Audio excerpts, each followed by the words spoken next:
The habit of seeking validation from people who will never value you is one of the most dangerous forms of self-abandonment. It's subtle. It wears a nice face. It feels like you're just trying to connect or be liked. But underneath it all is a need. A quiet, constant hunger for someone else to confirm what you already know.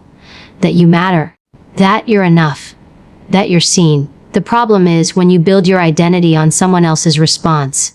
You hand them the remote control to your worth. Think about it. How often have you doubted your gut, paused your progress, or reshaped your truth just to fit into someone else's version of comfort? You said less so they wouldn't feel challenged. You shrank your goals so they wouldn't feel small. You dressed yourself in their expectations, hoping they'd applaud you for fitting in. But that applause, it never came. Or when it did, it felt hollow. Because it wasn't real. It wasn't for you. It was for the version of you they could tolerate. Here's the truth: some people will never clap for you. Not because you aren't worthy, but because your light exposes where they've dimmed their own. Your discipline reminds them of their excuses. Your growth reminds them of their comfort. And your clarity makes their confusion unbearable. So they'll belittle. They'll stay silent. They'll laugh when you speak your dreams out loud. Not because your dreams are too big, but because they stopped dreaming a long time ago. The people you keep trying to impress are often the same people who wouldn't even show up for you in silence. They won't defend your name when you're not in the room. They won't pick up the phone when you're breaking inside. They won't celebrate your wins unless it benefits them. And yet, you keep chasing their approval like it's the finish line.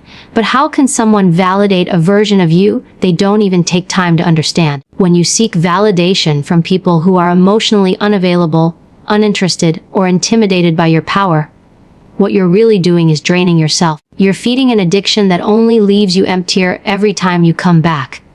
And the worst part is, it becomes normal. You stop noticing how often you ask for feedback you don't need. How often you soften your tone to keep the peace. How often you question your instincts because someone else doesn't get it. The most dangerous part of seeking external validation is that you start mistrusting your inner voice. You stop listening to that quiet knowing that says, "This is right for me," and instead you look around, you wait for someone to nod, someone to confirm, someone to co-sign. But leadership isn't built on permission. It's built on conviction. And no one can hand that to you. You have to decide you're enough without the applause. You're not too much. You're not too loud. You're not too ambitious. You're not too honest. The people who told you that were too uncomfortable with their own mediocrity to handle your self-awareness, and instead of shrinking yourself down to their comfort zone, you should have outgrown their influence. You can't stay small and expect to be respected. You can't keep editing your personality to make fragile people feel safe and expect to feel whole. Real validation comes from doing the work even when no one's watching. Showing up for yourself when no one claps. Choosing the path that makes your soul light up, even when it confuses everyone else. You don't need to convince them. You don't need to persuade them. And you sure as hell don't need to make yourself more palatable just to get invited to tables that don't deserve your presence. The people who really see you don't need you to explain your every move. They respect your silence. They honor your effort. They don't need you to become a watered-down version of yourself to feel comfortable. They know what it looks like when someone's walking in alignment. And they don't flinch when your power shows up in the room. You've got to stop handing out backstage passes to people who haven't even bought a ticket to your life. If they can't show up for your struggle, they don't get to comment on your success. If they won't respect your boundaries, they don't get to hear your story. You've been giving too many people access to your energy just because you're afraid of what happens when you finally stop performing. There's a moment when you realize you've spent years waiting for someone to say, "You're doing great," and then you look in the mirror and realize you can say it yourself. You've waited long enough. For permission, for praise, for proof. But the truth is, the second you stop asking and start trusting, everything shifts. You move different. You speak different. You stand different. Because you're no longer looking around for confirmation. You're moving like someone who already knows. There is a moment when you realize you've been telling yourself the same story over and over again. Not because it's still true, but because it's familiar. That story. The one where you're the victim, where everything happens to you. Where life is unfair, people are cruel, and you can't catch a break. It becomes your armor, your reason for why things are the way they are. Your excuse for not stepping up. But the longer you wear that identity, the harder it is to grow beyond it. You start to believe that your pain is your personality. Yes, life is hard. And yes, some people have been dealt a brutal hand. That's not up for debate. But what separates the people who rise from the people who stay stuck isn't what happened to them. It's what they chose to do about it. Everyone has pain.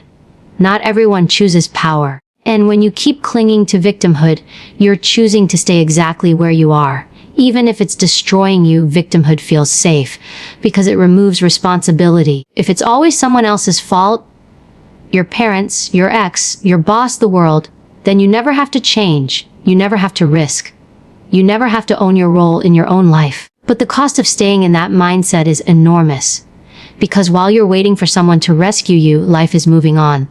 While you're replaying the same hurt, opportunity is passing you by. And while you're building a case for why you're stuck, someone else with the same pain is building a way out. You don't get stronger by avoiding responsibility. You get stronger by confronting it.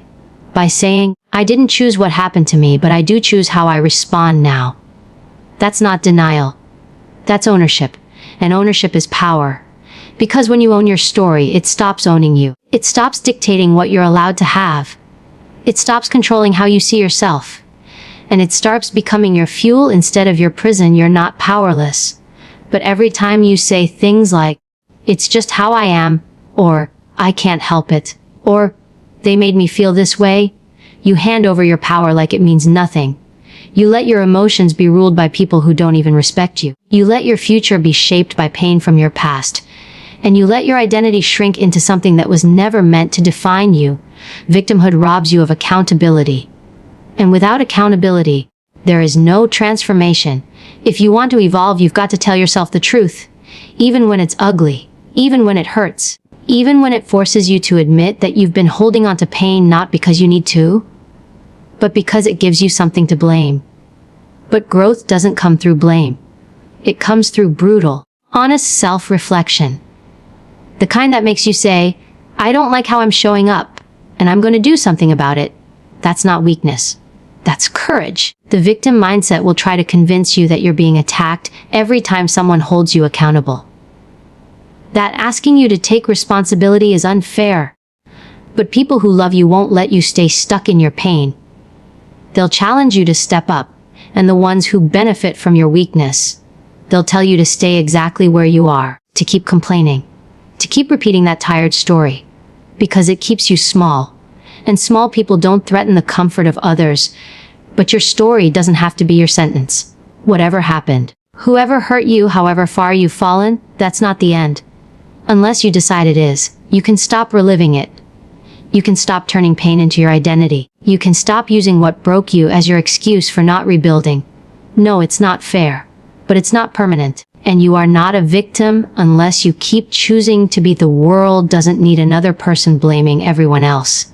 It needs someone who can say, yes, I've been through hell, and I'm still standing. I took the hit, but I got back up. I lost myself, but I found my fight. That's what strength looks like. It doesn't always come in loud, confident speeches. Sometimes it comes in quiet decisions to keep going when no one claps. Sometimes it comes from rewriting the story in your own voice. One where you're no longer the one being saved. You're the one saving yourself, so the next time you catch yourself spiraling into that victim narrative, ask yourself this. What's the payoff here? Is this keeping me safe, or is it keeping me stuck? And what would happen if I stopped waiting for someone else to rescue me, and started becoming the person I needed back then? That's where real power begins. Not in the moment you were hurt, but in the moment you stop letting that pain define who you get to become. Overthinking feels productive because it wears the mask of intelligence. It tricks you into believing that the more you analyze something, the better prepared you'll be. That if you just think it through one more time, maybe you'll find the perfect move, the perfect answer, the perfect exit. But what overthinking actually does is trap you in mental quicksand. You're busy, but you're not moving. You're calculating, but you're not deciding. And that's the trap. Overthinking doesn't bring clarity, it builds confusion. You think if you sit with something long enough, you'll gain control over the outcome. But there's no perfect outcome. There's only movement or paralysis. And the more you try to mentally micromanage every possible twist and turn of the future, the more your present becomes wasted. You delay decisions, you miss windows. You keep putting your peace in the hands of what if. But clarity isn't built through obsessing. It's built through acting, adjusting, and then refining. Overthinking is fear dressed up in strategy. Fear of being wrong. Fear of being judged. Fear of failing. So instead of making a move and learning from it, you sit in silence, hoping life will somehow give you a sign strong enough to remove all doubt. But that's not how growth works. You don't get stronger by avoiding discomfort. You get stronger by stepping into it, taking the hit if necessary, and realizing you can recover. That you didn't fall apart.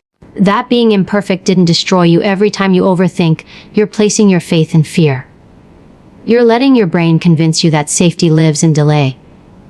But indecision is a decision. It's a choice to stay stuck. And the longer you stay stuck, the harder it becomes to move. Because now you've built a habit of hesitation. You've taught yourself that thinking is safer than doing. And that's how self-doubt becomes your default operating system. You're not going to think your way into confidence. You're going to act your way into it. The courage doesn't show up before the action. It shows up after you make the call, you send the email, you say the thing. And then you realize, I didn't die. That's how momentum begins. Not with a blueprint, but with a small move forward. But you won't feel ready. Stop waiting to feel ready. Ready is a lie your mind tells you so it can keep you comfortable. The people who win aren't always the smartest. They're the ones who are willing to look foolish long enough to figure it out. They're not paralyzed by what could go wrong. They're focused on what can be learned. And they move. While you're stuck spinning in your head about whether this is the right time, they're 5 steps ahead, learning, adapting, growing. They didn't wait for clarity. They built it by doing. You want certainty before you act. But real life doesn't work that way. Sometimes the only way to know is to move. Sometimes you have to walk into the unknown with shaky legs and trust that your instincts will meet you halfway. Overthinking is just your fear trying to make a case for inaction. It sounds smart, it feels cautious. But underneath it, it's just you protecting yourself from potential embarrassment, rejection, or failure. You've convinced yourself that thinking it through one more time is wise. But how many decisions have you avoided? How many opportunities have passed you by while you were still analyzing the pros and cons? How much mental energy have you wasted playing the same 3 scenarios in your head over and over again, only to still not move? At some point, you have to break the cycle. Because clarity doesn't come from thinking. It comes from testing, tweaking, and evolving. You don't need more time. You need more action. You need to trust that even if you don't know exactly how it'll play out, you have the resilience to handle it. You've handled worse. And even if it doesn't go the way you hoped, you'll be stronger for having tried. That experience, that muscle of motion, is more valuable than sitting with the illusion of control while the world moves without you. You'll never eliminate risk completely. But you can eliminate the habit of letting that risk paralyze you. That's what's holding you back. Not a lack of skill, but a lack of movement. You don't need more reassurance. You need to decide. Because indecision is draining your life more than any wrong decision ever could. Overthinking is just fear pretending to be wisdom, and it's time you stopped giving it that much authority over your life. The idea that you'll ever be ready is a lie. It's a mental trap designed to keep you from taking action. You tell yourself, I'll start when I have more experience. I'll move when I'm more confident. I'll speak up when I've done more research. But readiness isn't a destination you arrive at.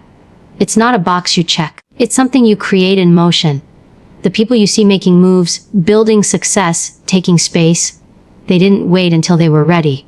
They acted anyway. They moved with doubt, not after it disappeared. Waiting to be ready is often just fear disguised as preparation. It's fear of judgment, fear of imperfection, fear of getting it wrong. So you keep delaying, hoping there's a moment where all that fear just magically disappears and courage takes its place. But that moment doesn't come, because courage isn't what happens when fear ends. It's what happens when you move through it. And if you keep waiting to feel different, you'll stay stuck exactly where you are. No one's ever fully ready to take the leap.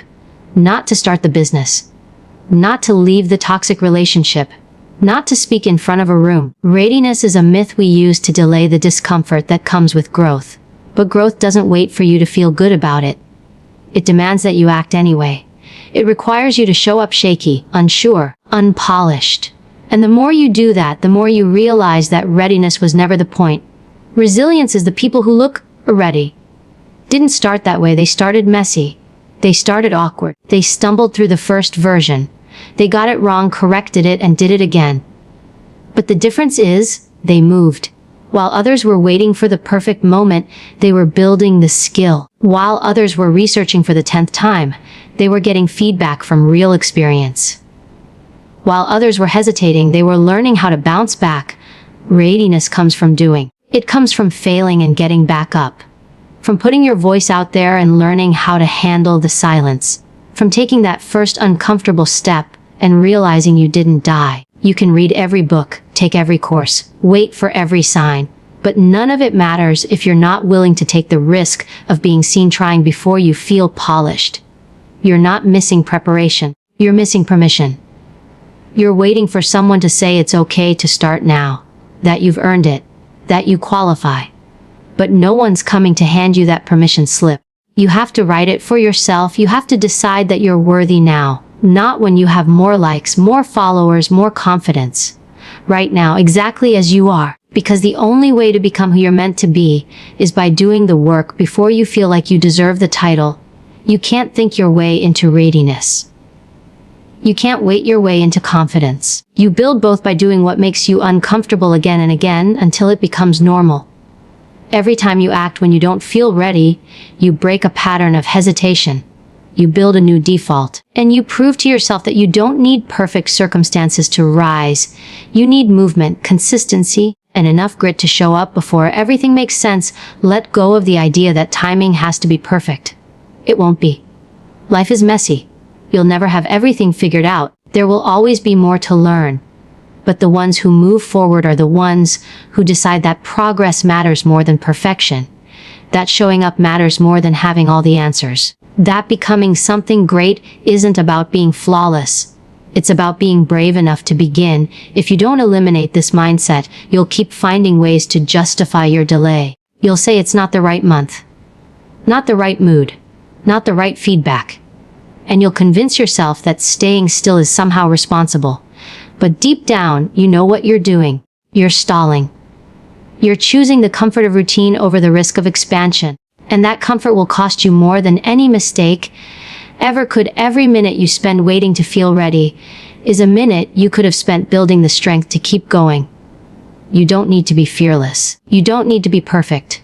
You just need to move. One step, one decision, one uncomfortable action that reminds you that readiness is a myth and growth is a choice. And you're the only one who gets to make it. There's a high cost to people pleasing, and it's usually paid in silence.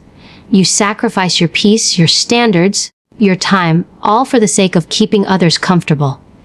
You say yes when you mean no. You agree when you feel resistance. You smile when you're hurting. And after all that effort, what do you get in return? Temporary approval, surface-level connection, and the slow erosion of your own identity. The dangerous part about people-pleasing is that it masquerades as kindness. You tell yourself you're being considerate, respectful, easy to be around. But deep down, what you're really doing is avoiding conflict. Avoiding rejection. Avoiding the discomfort of someone not liking you. You build your value around how little trouble you cause, how agreeable you can be, how much you can blend in. And the more you do it, the more invisible you become. You teach people how to treat you by what you tolerate. If you're always bending, always adjusting, always available, you're not being noble. You're being conditioned. You're teaching others that your time doesn't need to be respected, that your needs come last, that your silence means agreement. And people will take as much as you give, not out of malice, but because you've trained them to. You've shown them there are no consequences for crossing the line. You cannot create real respect through pleasing. Respect is built when you say no and mean it. When you enforce a boundary without apology. When you stop explaining your decisions just to be accepted. Pleasing gives people a version of you that isn't true. And the longer you live like that, the more disconnected you become from who you really are. And one day, You look in the mirror and realize you've spent years being liked, but never being known. People pleasing is rooted in fear. Fear of being alone, of disappointing others, of losing love. But the truth is, love that requires you to shrink isn't love. It's control. And the people who only stay close when you're constantly bending are not your people. Because the right people will not punish you for having a voice. They will not guilt you for having needs. They will not disappear when you stop overextending. You were not born to be digestible. You were not put on this earth to live in constant performance for the comfort of others. And if your presence makes someone uncomfortable because you're standing in your truth, then let them leave. Let them be uncomfortable. Because you cannot serve your purpose and protect everyone's feelings at the same time. You have to choose. And when you choose yourself, you stop needing to be chosen by people who only value you when you're silent. There's a difference between being kind and being compliant. Kindness respects both your needs and theirs. Pleasing erases you from the equation. And when you constantly erase yourself, don't be surprised when no one remembers you. When no one checks in. When no one sees your effort. You've trained them to believe that you're fine even when you're breaking. That you're okay with always showing up for others. Even when no one shows up for you. You can be kind and still say no. You can care about others and still protect your energy.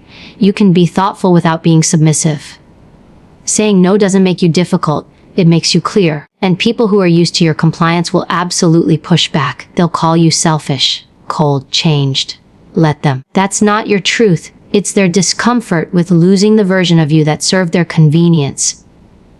When you stop people pleasing, you stop managing everyone's perception and start managing your own alignment. You stop asking, will they still like me if I say this?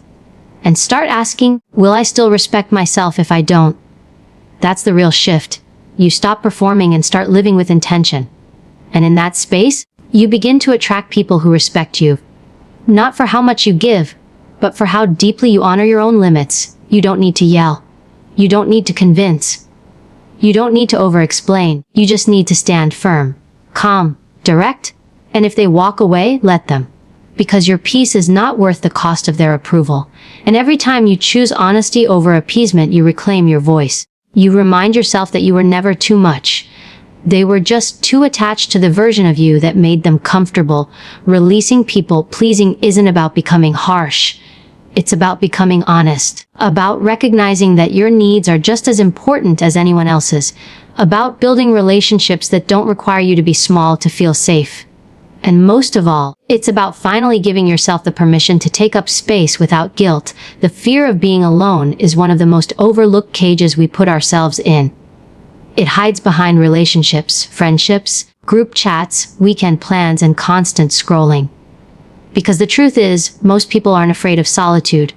They're afraid of sitting in silence with themselves. They're afraid of what might surface when the distractions are gone. But here's the hard truth. If you always need someone around to feel whole, then you've never really met yourself. Being alone isn't the enemy. The real enemy is becoming addicted to noise, constant validation, continuous presence, that endless stream of attention that keeps you from asking the hard questions. Who am I without them? What do I actually want? Why do I feel empty when things get quiet? Most people never go there because the silence is too honest. It shows you the gaps you've been covering with company. You can't build self-worth on top of codependency. You can't grow your own voice when you're always drowning it in the expectations of others. And you'll never learn to love yourself if you only feel valuable when someone else is reflecting it back to you. That's not connection. That's survival. That's fear dressed as closeness. And the longer you cling to it, the further you drift from your real power. The fear of being alone will have you tolerating situations you've outgrown. It'll have you staying where you're disrespected, because at least someone's there. It'll keep you answering messages from people who drain you just so you don't have to sit in silence. And slowly, your standards start to erode, not because you don't know your worth, but because you've convinced yourself that loneliness is worse than disrespect. But it's not. You need to understand this. Solitude is not the same as loneliness. Solitude is strength. Solitude is sacred. Solitude is where your intuition gets louder, where your mind gets clearer, where your energy returns to you. When you cut the noise, you begin to hear your truth again. And that truth doesn't need applause. It doesn't need permission. It doesn't need a crowd to feel whole. It just needs space to breathe. When you finally make peace with your own company, you stop chasing connections that cost you your peace. You stop performing just to be liked. You stop shifting just to keep someone around. Because when you can sit in silence and still feel solid, you become untouchable. You no longer need others to complete you. You choose them from a place of fullness, not desperation. This is the power no one talks about. The power of walking away and still being okay. The power of not texting back just because you're bored. The power of sitting with your own thoughts and not needing anyone to rescue you from them. That's the kind of emotional discipline that builds real confidence. Not the fake, loud kind. The quiet, steady kind that radiates from the inside out. You don't find yourself in a crowd. You find yourself in the mirror. In the stillness. In the moments where no one's watching and you're not performing. That's where real self-respect is born. In how you treat yourself when you're not being validated. In the choices you make when no one's clapping. In how you talk to yourself when it's just you and your thoughts at 2 a.m. That's the truth no one sees, but it's the foundation for everything. If you're afraid of being alone, ask yourself, why? What part of you do you not want to face? What have you been avoiding in yourself that only quiet can reveal? Because until you face that, you'll always be in emotional debt. Always chasing someone to fill the silence. Always bending to stay needed. But when you finally do the work, when you stop running and sit with your own soul, you start to rebuild. And what you rebuild in solitude can never be taken from you. No one teaches you this. They teach you how to impress, how to attract, how to entertain. But no one teaches you how to be okay with just you. And that's the real skill. That's the real flex. Because when you can stand alone, you don't settle out of fear. You don't negotiate your worth just to keep someone near. You become dangerous. Not because you hurt others, but because no one can manipulate what you no longer need. Alone doesn't mean broken. It means powerful. It means focused. It means you've stopped leaking energy into people who only show up when it's convenient. It means you've reclaimed the time, space, and mental freedom that used to be consumed by anxiety over being liked, wanted, or chosen. You choose yourself every time, without flinching, without explanation. And from that place, everything changes.